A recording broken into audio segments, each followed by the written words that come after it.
Okay, Shabbat Shalom and welcome to United Israel World Union and to our Sabbath morning study. This is Ross Nichols coming to you live from St. Francisville, Louisiana. It's good to be back. I've really missed you. I'm not sure if you missed me or not, but I'm back nonetheless, and I'm excited to be here with you today. Thanks for taking time out of this beautiful Sabbath to join with us here this morning. As most of you know, I just returned from 55 days in Israel. 40 days, a little bit more than 40 days, 44, but who's counting? 44 days of that was spent in the wilderness, and that time frame in the glorious and awesome wilderness did not go unnoticed. I went over there knowing ahead of time that I would be there for that long, and it was quite significant on many levels, as I hope to explain a little bit today. Now, some of that time I spent alone for some much needed prayer time and meditation.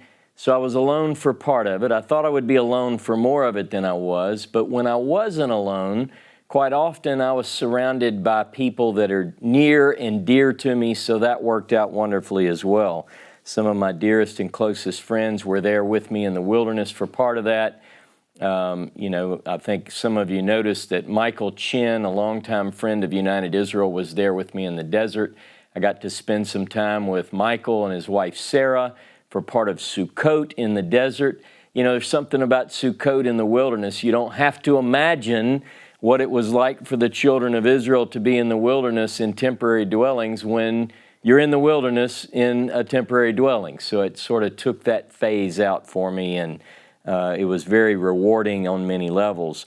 I also spent some time with Dave and Sherry Cole and Dave and Patty Tyler, and it was just really an incredible time. And of course, the Coxons and a really large work team who were all dedicated to dedicating their time and committing their resources to making that wilderness place a more enjoyable experience for those who visit the land of Israel, specifically Biblical Tamar Park. So we had a wonderful time in the wilderness. Now, I also spent more than 2 weeks preparing for and participating in a tour of the land of Israel, which was also rewarding in many ways. One of the things that I wanted to tell you is that during this time in the land of Israel, I placed as a primary focus in my prayer and in my thoughts and in my meditations a desire, if you will, for a sense of clarity. And I believe that over that period of nearly 2 months, something began to manifest, and it continues even to this day, a sense of clarity that I think was prior to this trip not quite where I felt like it should be. So I was seeking guidance and direction because, as many as you can imagine, anytime someone sits in front of a group of people week in and week out and proclaims a message from the Hebrew Bible, we want to make sure that that message is clear and concise, a clarion call, if you will. So that was one of the primary prayers from my heart while I was in the land of Israel, and I believe that now, only in the last several days, have things begun to really become even clearer and clearer. It was almost as if the days and the weeks and approaching 2 months, that things begin to come into focus in a way. So I spent a lot of time in study, a lot of time in prayer and meditation, had many meaningful conversations and discussions. I spent time with locals. I spent time with Bedouins, with people who lived in the desert. It was quite remarkable. And then I met people literally from all over the world who were there in the land of Israel. And I began to ask myself, what is it? What is it that's drawing these people? What is the common theme? What is it that's pulling people towards this place at this time in unforeseen, prior to this time in history? This is unprecedented. So this is one of the things that I want to lead into my class today. One of the things that I prayed was to be able to see what on the surface is unseeable, to see the unseen. What is it that's directly behind the obvious that's beginning to take place in the land of Israel in our day at this time? And I think that becomes quite evident as the class unfolds. I'm going to talk to you a little bit today about a universal plan, but I can tell you going into today's presentation that this class is only an introduction, that over the next several weeks I will develop this more fully, because there is no way that I can present to you everything that's on my mind and in my heart about this particular subject matter, a universal plan. I want to tell you something. As I spent this time in the wilderness, both alone and with other people, over the course of 55 days, I walked in the valleys, I walked in the wadis, I ascended the mountains. I looked over the land that God promised to the descendants of Abraham, Isaac, and Jacob, and I began to see some things that before this particular trip weren't evident to me, and I've been there quite a few times. I was asking for clarity. I wanted the scriptures, if you will, to be brought to life in a meaningful way, and I wanted God to show forth the primary message by studying the content of the scriptures in a context, both scriptural as well as geographical. And these are some of the things that began to emerge, a foundational message from Scripture that I want to share with you today. I want to begin by talking a little bit about some of the places that I saw and some of the things that were seen, both in the physical as well as the scriptural, and I would even suggest to you in the spiritual, things that became evident as I traversed the land, that according to Deuteronomy chapter 11, verse 13, God's eyes are on from the beginning of the year to the end of the year. This trip, as all the previous trips, not only benefited me. I know that there are some people who might say, oh, Ross is in Israel again. These trips should also benefit each of you. You know, I try to share these journeys with those of you who weren't able to go, but I hope that the inspiration that was given to me can be given to you in the teachings which follow a trip like I just went on. When I was in the wilderness, I read through those texts which highlight the wilderness region.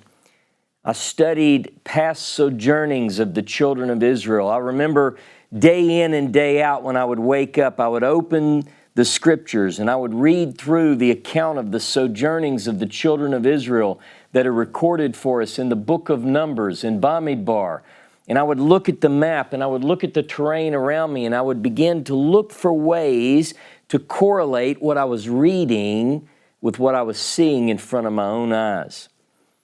I remember thinking deeply from day to day about a coming redemption that's mentioned various places throughout the scripture. I thought about Ezekiel chapter 20, where it talks about the people being brought to the wilderness regions that I was staying in. I was in the wilderness of Zin. I was not far from Paran, the place where the Torah was given, this stark and awesome wilderness. And I began to think about the masses of people being brought there, as Ezekiel 20 talks about, and being caused to pass under this shepherd's rod, if you will, a rod of judgment in the wilderness. And when you read these narratives, it seems as though this is quite literal. I was reading in Hosea chapter 2, and Hosea chapter 2, it talks about how God will allure His people to the wilderness, and the English says, speak tenderly to her. The Hebrew says literally that God will speak unto her heart. As I would read these texts, I would pray that God would speak to my heart. When I would close my eyes and look out over this wilderness region, I could imagine the masses being brought from literally every place on earth to this wilderness once again.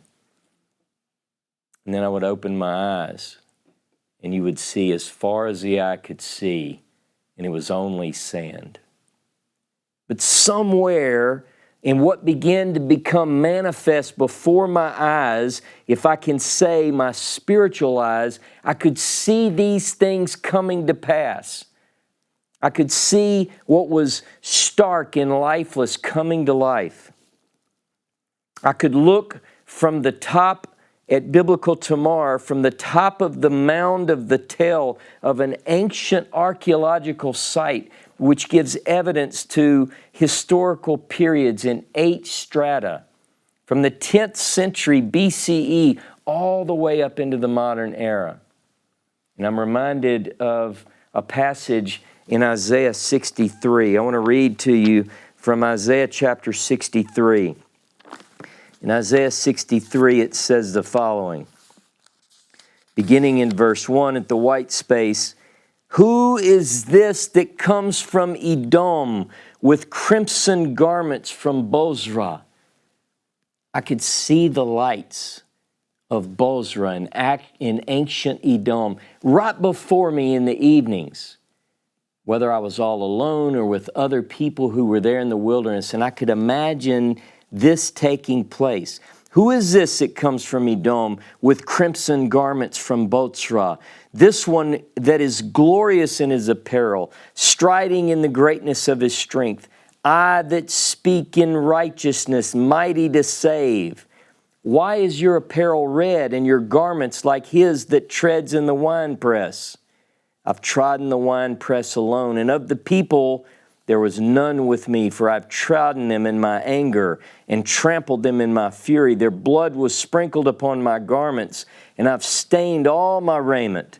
For the day of vengeance is in my heart, and the year of my redeemed is come. And I looked, and there was none to help. And I gazed astonished, but there was none to uphold. Therefore has mine own arm brought salvation to me, and my fury it has upheld me. And I trod down people in my anger and made them drunk with my fury, and I poured out their lifeblood on the earth. And I could open my eyes and see only sand. But the text brings to life in both content and context, both scripturally and geographically, that something is coming. It's coming to this place. And it came to life. It was as if visions, glimpses, if you will, of what is to come and what has been would come to life every time I would open this book. In the barrenness of the awesome desert landscape that was before my eyes, in the morning and through the day and in the evening, I would rehearse in the ears of the wind ancient prophecies that have been uttered thousands of years ago about the dry land coming to life. Isaiah chapter 35. Isaiah 35. I want to share with you some of the visions, if you will, if I might be so bold as to say, my eyes were opened in this place, and I hope to convey that today as I begin to reveal what I think has been shown to me from Scripture and from the land. In Isaiah 35, this passage at the white space in verse 1, Yesasu midbar vetzia, vetagel arava, vetifrak kahavatzelet. The wilderness and arid land shall be glad, and the desert shall rejoice and blossom like a rose. This text begins in such a way that who would have believed this? If you look at what I see now, you couldn't believe it. It goes on to say that this place will be so beautiful that it will rival even the Sharon, even the most beautiful places in the land of Israel. It says that it will blossom abundantly and rejoice, even with joy and singing. The glory of the Lebanon shall be given to it. The excellency of Carmel and the Sharon, they shall see the glory of Jehovah and the excellency of our God. In verse 5, it goes on, the eyes of the blind shall be opened, the ears of the deaf shall be unstopped, the lame man will leap as a hart, and the tongue of the dumb will sing. For in the wilderness waters will break forth, and streams in the desert, the parched land shall become a pool. But when you open your eyes now, only dry land exists, as far as the eye can see. But Isaiah saw in the Spirit something great that's coming, something incredible, something that if the ear heard it, you wouldn't believe it. How could such a place bring forth life and healing? This particular passage in Isaiah 35, I've told the story, and Dave and I even made a video of being taught a song from this particular text. Two Jewish men showed up one day when I was alone, and they wanted a tour of the place. So I took them on a tour. And as we walked around the various places at Biblical Tamar Park, I felt led, if you will, to tell them about this song. A lot of secular Israelis visit this place. They don't even believe in Scripture. They're out sightseeing the land of Israel. But as I told the story of this song and how Isaiah could picture the desert land coming to life, one of these men began to weep. He didn't understand English. The other one was translating what I would say, and he began to weep. So in respect, I paused. And through the translation, he told me that he was an older man. He said that as a young man, as a young boy, his mother, when they made Aliyah from Lithuania, that in a school, an ulpan, to learn the language of the land, his mother learned this song from Isaiah 35. It was the first time he had heard it since he was a little boy. And I told him, these words are true. These words will come forth and they'll be manifested in real time. At some point, this land, which is a desert wasteland, will come to life. You see, we have to be able to look at what is before us and see what it is that God is predicting will come to pass.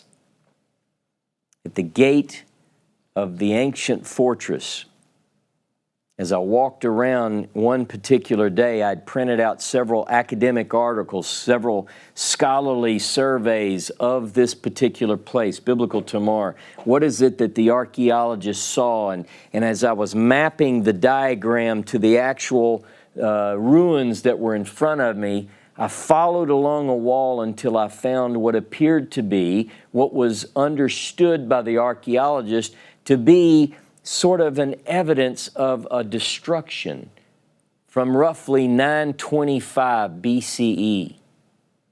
And in the article, it talked about residue of burning. And if you close your eyes, you could almost imagine the armies of Shishak coming against this southern town, this southern fortress known as Biblical Tamar. It dates back to the time of the kings. 1 Kings chapter 9, verse 18 says that Solomon built Tamar in the wilderness. It's also mentioned in 1 Chronicles chapter 8, verse 4. But I could close my eyes and I could almost hear the sound of chariots approaching. But when you open your eyes, it's only ruins. It's only sand. There's something real. There's something that the text says that reaches deep within us and grabs hold of the heart. I remember getting in a vehicle and driving down both alone and at times with other people, visiting a place known in Scripture is Ma'ale Akrabim, the ascent of the scorpion. And this particular place is described as one of the points which is the southern boundary of the land of Israel according to the Bible.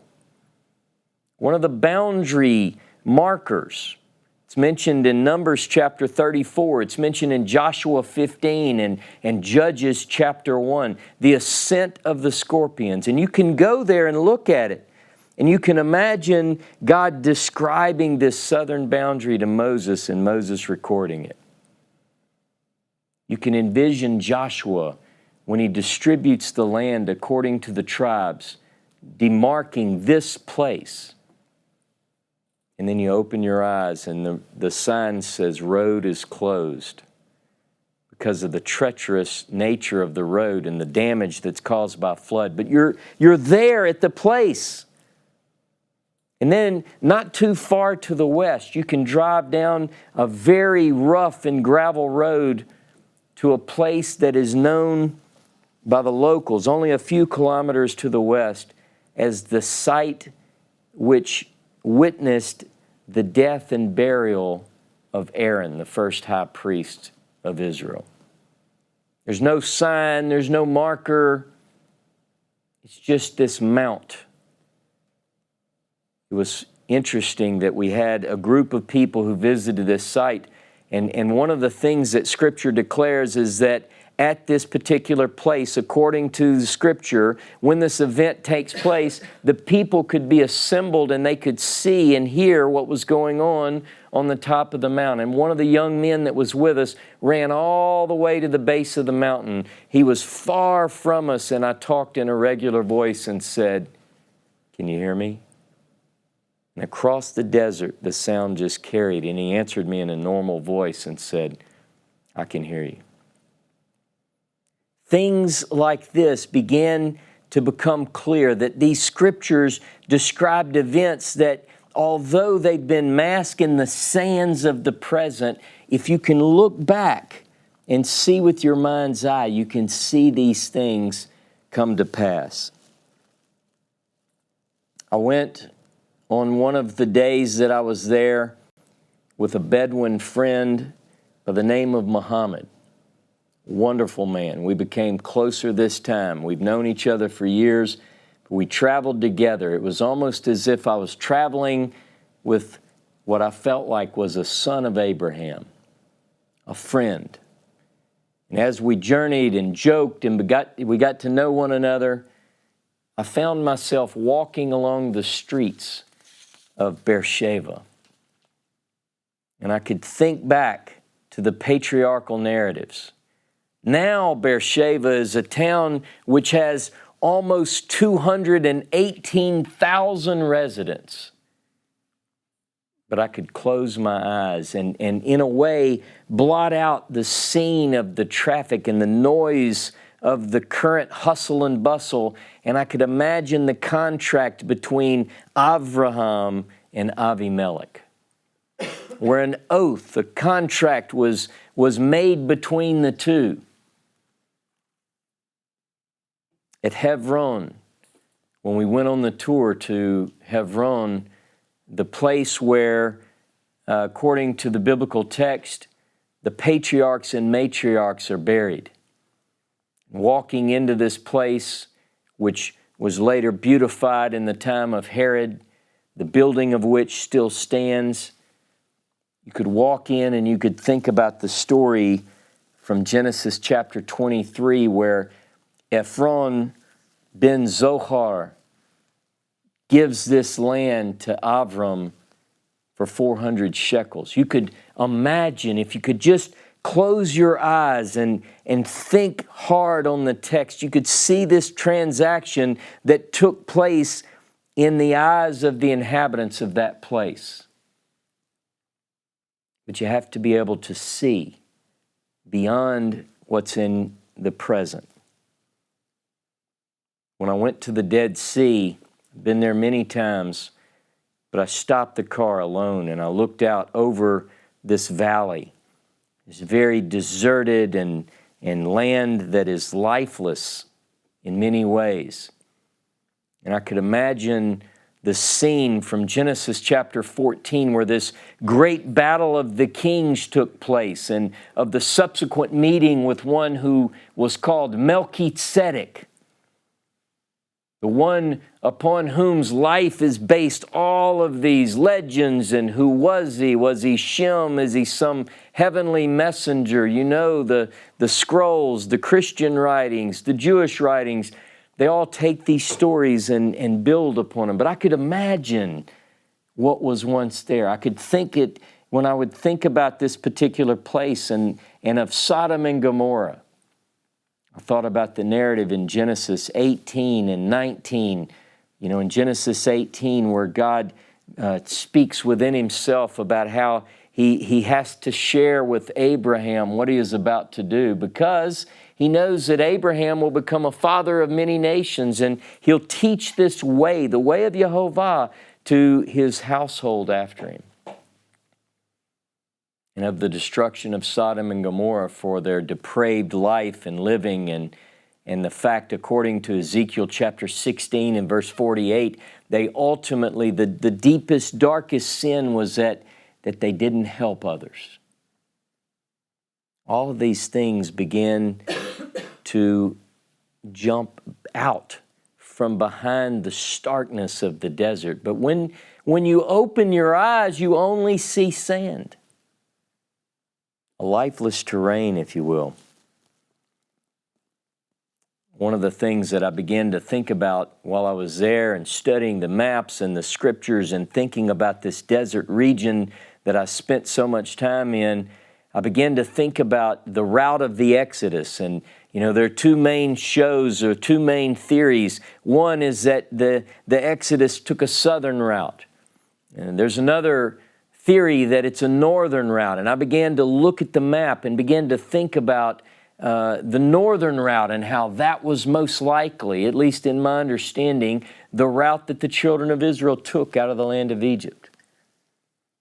Various clues began to become clear as I took the text and overlaid the maps and what I was reading with the terrain in front of me. And I thought about Arad, this place, which was within driving distance of where I was. The king of Arad, it says, grew nervous that this massive group of people were approaching his territory. Well, he wouldn't be nervous if they're in the southern Sinai. So I drove drove towards Arad, and I could imagine this happening. Then I began to think about Sinai. Where was Sinai? You know, there are about 15 proposed sites for the traditional Mount Sinai. Where was it that God met with the people of Israel assembled as they came out of the land of Egypt and communicated to them his divine instructions, which were written on tablets of stone? And I could imagine the scene that took place, and lightnings and thunderings, and such a terrifying scene that it caused the people to tell Moses, "You talk to God and tell us, but we can't live through this again." And I looked online, and as I began to study, I discovered that one of the traditional sites is in the land of Israel, not far from where I was staying. And I told Dave and Patty Tyler and a few others, James Tabor, we began to talk about it. And Dave Tyler and Patty decided that they would hire a guide to bring us to this location. I can tell you that this is one of the high points of my life. You had to be escorted by military escort as we rode up the Egyptian border. And then we cut into the desert in a Jeep. I mean, this was rough terrain, and we rode and we rode, and we got to this place. It was known anciently as the Mountain of God, even before the time associated with the Exodus narrative. There were ancient petroglyphs, they're called, pictures on rocks, which dated to a time even before the time of Moses and the Exodus. You could close your eyes and ask, is this where it happened? But when you open your eyes, a quiet still was in the air. There was no thunder. We did witness a little lightning on the way. But otherwise, short of a theory that's put forth by an Italian professor by the name of Anati, there is no proof. But when you read the text and you know that these things happened, you begin to ask, could it have been here? At Qumran, I imagined daily life of the group which lived in that area. Now, I thought about why they withdrew from the society that they were familiar with and went to the desert. And I strained my ear to hear the voice that said, Panu derek Yehovah, prepare a way of Yehovah. Prepare in the wilderness.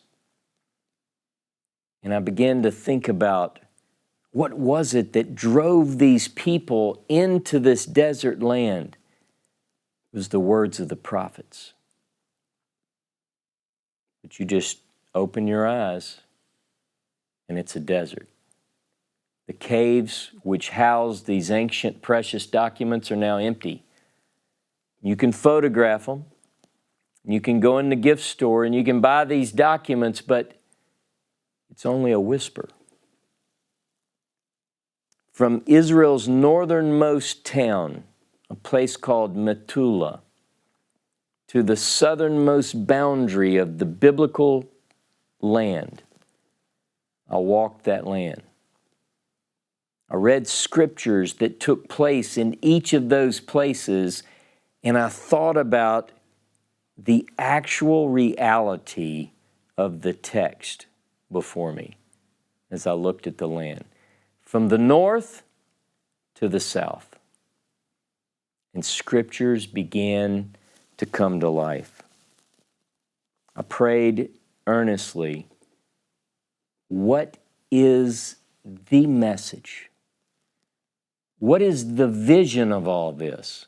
What is it that we should be standing on the rooftops and declaring to the world today? What is that message? There are a lot of things. The biblical texts contain many, many things. One can easily get distracted. One can focus on things which are not the essential. But I wanted to know one thing. What is the most important thing? What is the essential bedrock truth that we ought to be focused on? What should we be declaring as a clear and concise message to the people? In what should we place our trust, our hope? In Jerusalem, I closed my eyes, and I could see and hear the voices of prophets. True to the words of Israel's ancient prophets, the temple is no more. The center of religious life in ancient Israel is nowhere to be found. Jeremiah had warned that it would be destroyed, but they didn't listen. In Jeremiah chapter 7, Yehovah tells Jeremiah, go stand in the gates of this house and warn this people that if they don't amend their ways and their doings, I'll destroy this place. If you read Jeremiah, you'll see that his message was not well received among the masses. They wanted to kill him. He opposed the religious leaders of his day with a message from the Almighty that says, you have not focused on the right things. You see, the trust of the people was placed in the external rather than in Jehovah. Go to Jeremiah chapter 7. These are just some things that stood out to me when I was there.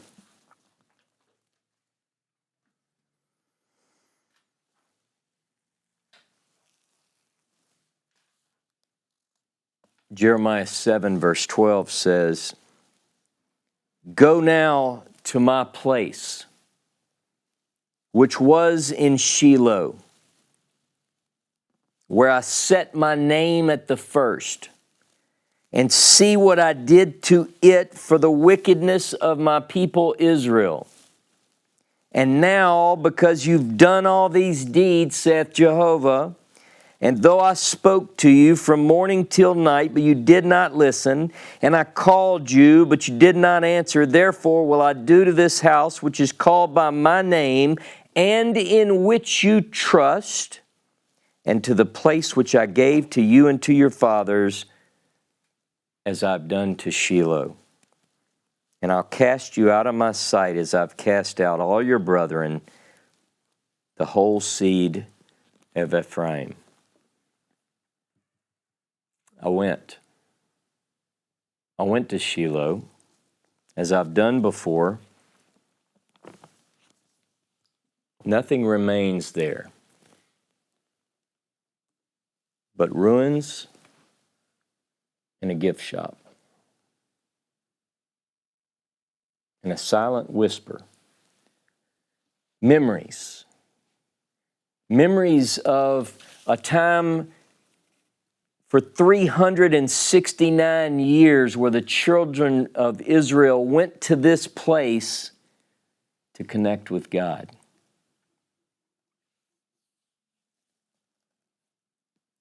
The Temple Mount, true to the words of Micah, the Morashti, was plowed like a field. You can visit certain times, and assuming that the present caretakers will allow it,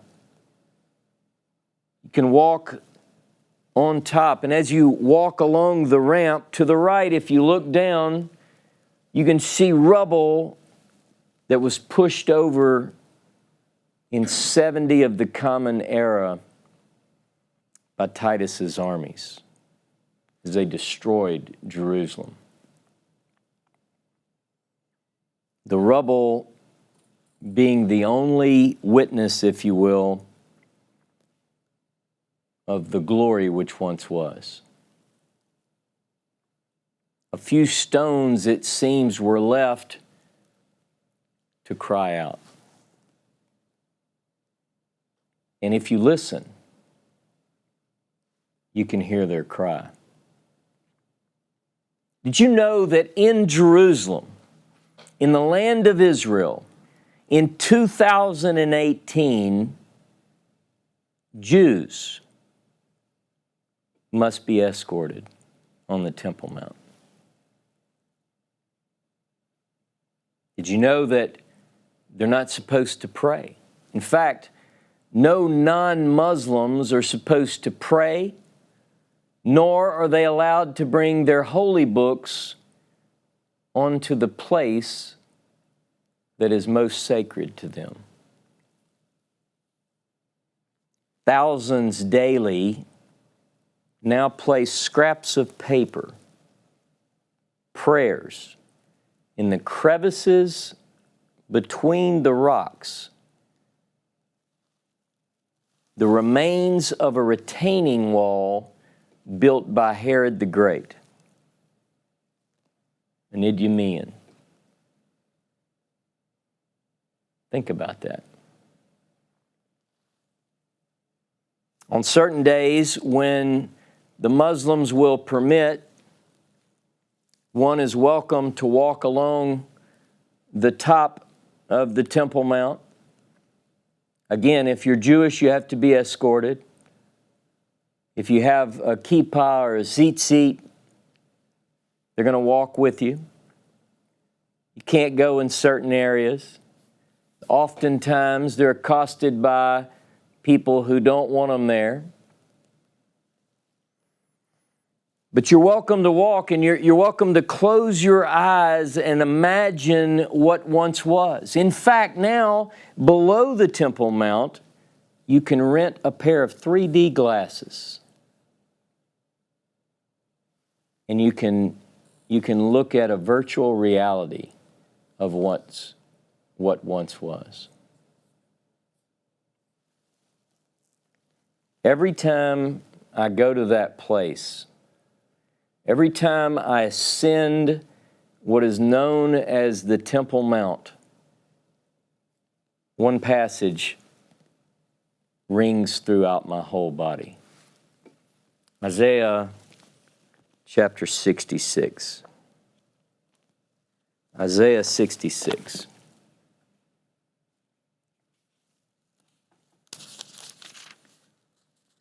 Verse 1, thus says Jehovah, the heaven is my throne, and the earth is my footstool. Where is the house that you would build for me? And where is the place of my rest? For all those things has my hand made, and so all those things came to be, saith Jehovah. But to this man will I look, to him that is poor and of a contrite spirit, and trembles at my word. He that kills an ox is like one who slays a man. That sacrifices a lamb is like one who breaks a dog's neck. That offers a meal offering like one who offers pig's blood. That burns incense like one who blesses an idol, for they have chosen their own ways, and their soul delights in their abominations. I also will choose torments for them, and will bring their fears upon them, because when I called, none did answer. When I spoke, they did not hear, but they did evil before my eyes, and chose that in which I delighted not. When I think about those words, I ask myself, do we listen?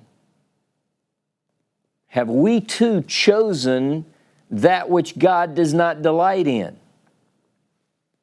What is it that God desires? Indeed, where is the house that we would build for God? The heaven of heavens can't contain God. Look at 1 Kings chapter 8. 1 Kings chapter 8. This is part of the dedication prayer of King Solomon. 1 Kings chapter 8. Verse 27. This is Solomon says, for will God indeed dwell on the earth? Behold, the heaven and heaven of heavens cannot contain thee.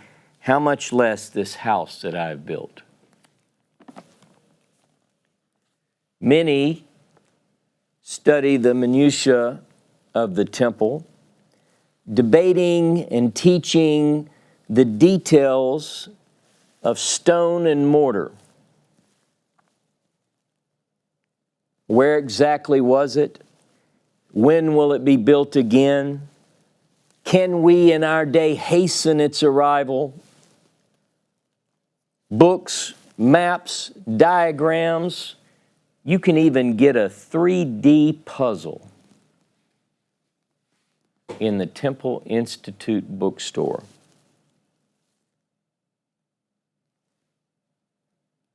But I think about this. Do we desire what Isaiah called a house of prayer for all people? Is that what we look forward to? There is no house in Jerusalem at the present. We are left in a way with the words of Ezekiel chapter 11 and Isaiah chapter 8, which says that Jehovah will be for a little sanctuary to his people in the dispersion. There is no functioning priesthood. There is no daily sacrifice. These, like the Urim and the Thummim, are in our days memories. Think about that. the things which became the central focus of God's people are only here and in memory. They're not there. It leads one to question, what is it that is essential? What is it that we must focus on in our day? The Ark of the Testimony. That beautiful container built for the purpose of containing the 2 tablets made of stone, engraved on the inside and out with the finger of God, the 10 words. That box, covered in gold, with staves of acacia, covered in gold, which became the central point of focus for the tabernacle, which was later known as the tabernacle for the testimony.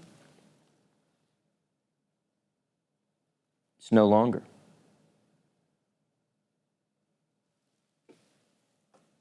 We seem to be closing in on a time envisioned by Jeremiah the prophet in chapter 3, verse 16.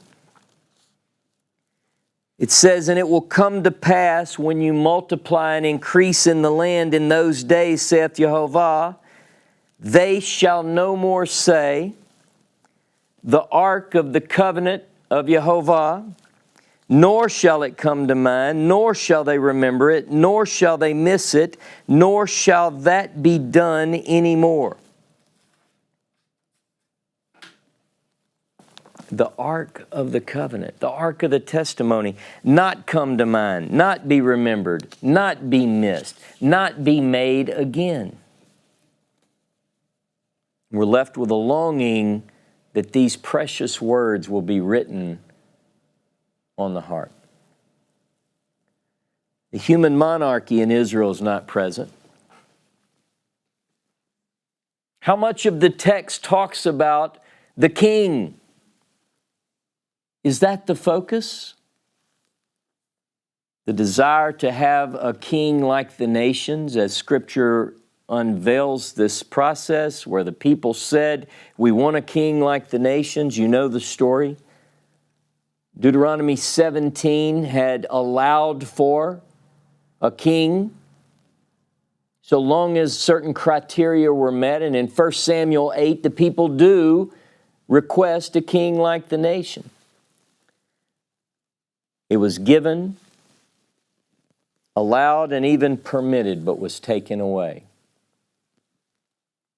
Hosea chapter 8, verse 4 says, "They set up kings, but not by me." Samuel tells us that the very request was not a rejection of Samuel's authority, but a rejection of Jehovah himself. We're left longing for a day when once again Jehovah will be king over all the earth. He will be one and his name one. And given the present vision, one might be inclined to see only a realization of the hiding of the face. Throughout Scripture, because of mankind's departure, we see a withdrawal of God. It's manifested throughout the stories. But my vision is not a sad vision. My vision is not one that brings me down. My vision is one which brings us up. My vision is one that has hope, that has promise, that I believe will truly come to pass. The vision of the prophets is a glorious vision. It's a vision for all who have eyes to see. It's a vision for all who have ears to hear. It's a report from the King of Kings, the King of Glory, Jehovah. The question becomes, who will believe that report? One of the things that became obvious as we traversed the land is that the waste places are once again inhabited. People are thriving within communities against all odds. The miracle of the modern state of Israel is a sure sign that God is coming true to His words. Zechariah chapter 8 talks about how once again the streets will have children playing, and men and women of such advanced age that they need to walk with a cane. These things are happening now. People from literally every nation and tongue walk this ancient land. And if you talk to them, they'll explain to you that they were literally drawn to this place. Tourism is on the rise. Last year in 2017, 3.6 million people from around the world, from every language, tongue, religion, ethnicity, visited the land of Israel. This year, in the first 6 months, more than 2.2 million people visited the Holy Land. It's on pace for more than 4 million people. You know that right now, the airport at Ben Gurion is being expanded to the tune of millions of shekels of dollars just in order to keep up with tourism. Airport in the south is being expanded and opened up just to handle the influx of people who feel irresistibly drawn to visit this place. One only has to visit the old city and open Isaiah chapter 2 and read the following to see prophecy. And it will come to pass in the last days, the Acharit Hayamim, that the mountain of Jehovah's house shall be established on the top of the mountains and shall be exalted above the hills, and all the nations shall flow into it. And many people shall go and say, come and let us go up to the mountain of Jehovah, to the house of the God of Jacob, and He will teach us of His ways. We will walk in His paths. For out of Zion shall go forth Torah, and the word of Jehovah from Jerusalem. And He shall judge among the nations, and shall decide among many people. And they shall beat their swords into plowshares, and their spears into pruning hooks. Nation shall not lift up sword against nation, neither shall they learn war anymore. Now, not all of this has come to pass, as you know. There's still war. Rockets are still being fired into the land of Israel at innocent civilians by their enemies, which surround them on every side. But in the midst of it all, nations are flowing to Jerusalem. Nations are all flowing, and they come in different dress. You'll see on the one hand the various Christians who have the different priestly garb for their particular faith. You see various groups of Jews from both Israel and abroad. You see the many different colors and sounds, and the place is a drawing for people all over the world, and they're all there, for the most part, to seek to connect with the God of Abraham, Isaac, and Jacob. Notice that this group is looking to learn the ways of God and walk in His ways. Look at Micah. Let's go to Micah chapter 4 just to show you. Micah adds a little bit of detail on here that I find interesting. In Micah chapter 4, he has the same vision. He sees exactly what Isaiah sees, but he adds this. They shall sit every man under his vine and under his fig tree, and none shall make them afraid, for the mouth of Jehovah of hosts has spoken it. For let all the people walk every one in the name of his God, and we will walk in the name of Jehovah our God, forever and ever. So for those who are a bit uneasy by the fact that not everyone has converted to a true faith, relax. This pictures a time when these people from all these various faiths are approaching God as they know Him. Now, this is my understanding. Now, ultimately, we get the words in Zechariah chapter 14, verse 9, what I call the universal Shema, where in that day Jehovah will be king over all the earth. He will be one and His name one. Isaiah looks at a time when from the rising of the sun to its setting, all will know the name of Jehovah. It's as if, as according to Isaiah 25:7, a veil is being lifted. A covering that's been over the nations is being pulled back. Zechariah chapter 8, verse 23 says, it describes a time when 10 men from all the languages of the nations will grab the hem of the garment of him that's a Jew, saying, we will go with you, for we have heard that God is with you. That is happening now. Who would have imagined during the time of the Holocaust, for instance, who would have imagined that countless people would be turning to the people of Judah saying, show us, we've heard that God is with you. Who would have believed that report? That he which was despised and rejected in the eyes of the nations, people have now turned in that direction, seeking direction. Isaiah chapter 8 describes a time of darkness and gloom, and yet there's a light. It talks about to the Torah and to the testimony, if they speak not according to this word, it's because there's no light in them. How many people who are listening to me today grew up hearing that the Torah is not light, that the Torah is not life, that the Torah is a curse, that it's been abrogated, annulled, superseded, done away with, and yet despite that,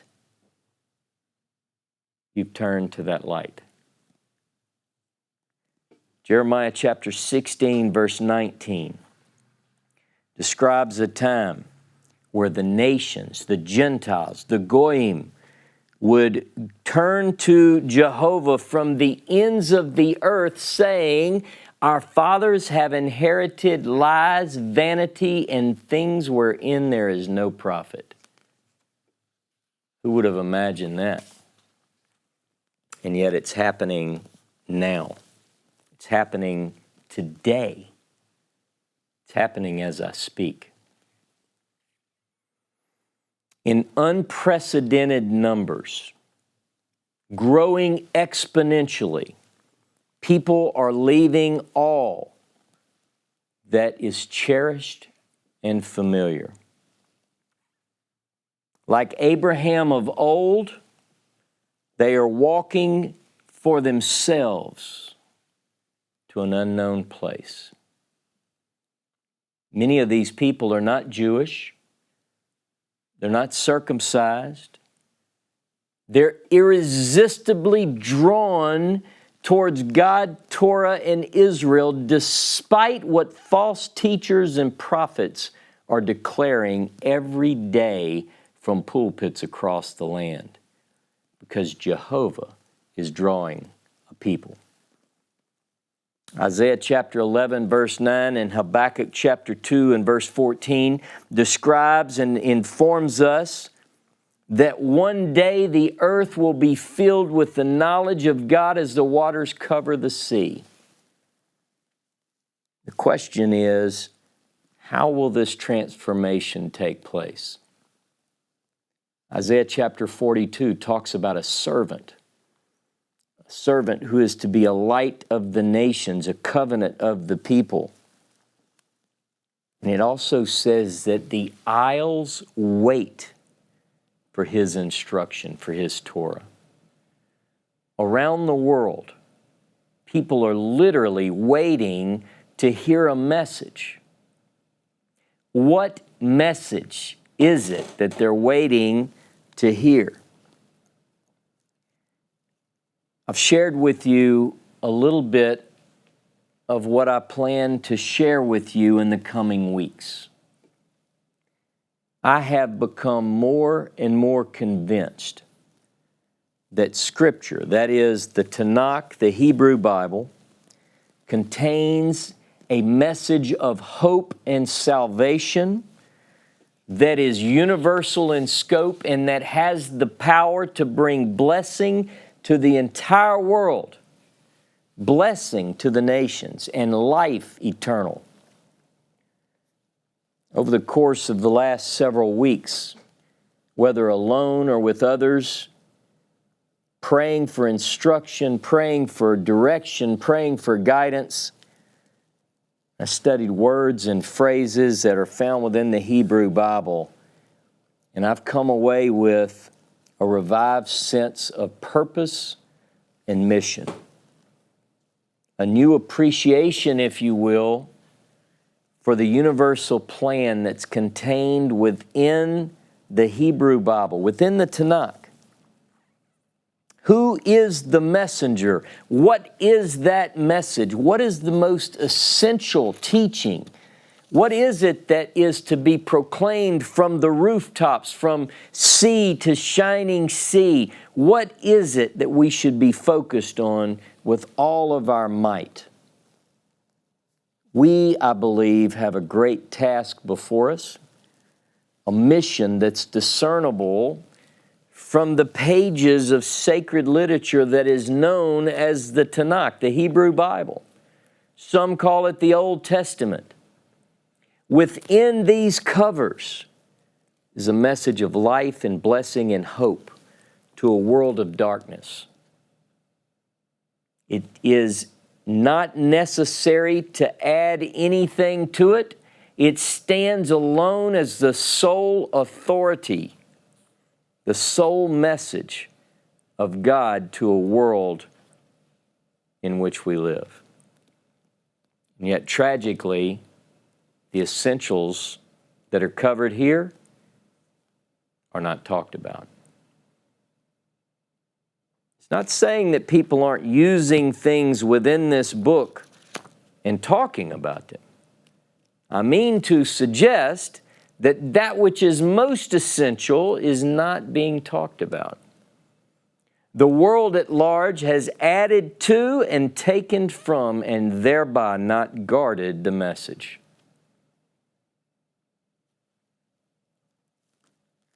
I'm inviting you to join me over the next several weeks on a quest for truth, for essential teachings from the Scripture, which I believe I can show have a universal message.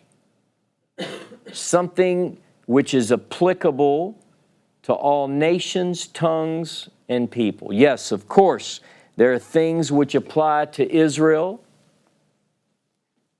But what is the purpose of the book that we now have in our possession?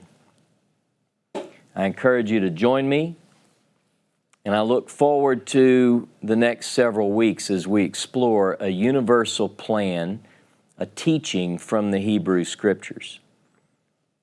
Now, as I close, I want to mention this book, the Book of David. David Horowitz, the Dean of United Nations Press Corps and the founder, United Israel World Union. The reason that I mention this book, it's written by Ralph Bunton, our Executive Vice President, United Israel World Union. It contains a history that covers approximately 60 years that more than anything explains the development of United Israel World Union and the organization with which I'm now part. One of the things that I wanted to bring up, you think, well, why would you bring that up in the context of this class? It's because United Israel World Union has always believed in the universality of the message that's contained in the Hebrew Bible. And I close, first of all, by recommending that you order this book and that you read it. Highly, highly recommended. I'm currently writing a review of the book, but this is from the Constitution and Bylaws of United Israel World Union. Listen to this. United Israel World Union proposes, on the basis of the biblical injunction, "My house shall be called a house of prayer for all people," and further on the basis of the words, "Whosoever shall call on the name of Jehovah shall be delivered," to be as universal in creed and outlook as the Bible itself has. I believe that United Israel World Union believes and stands by this idea of a universal faith that's described in the Hebrew Scriptures. And over the next couple of weeks, I'll be bringing that forth from Scripture. Thank you for joining us. Shabbat Shalom and Shavua Tov.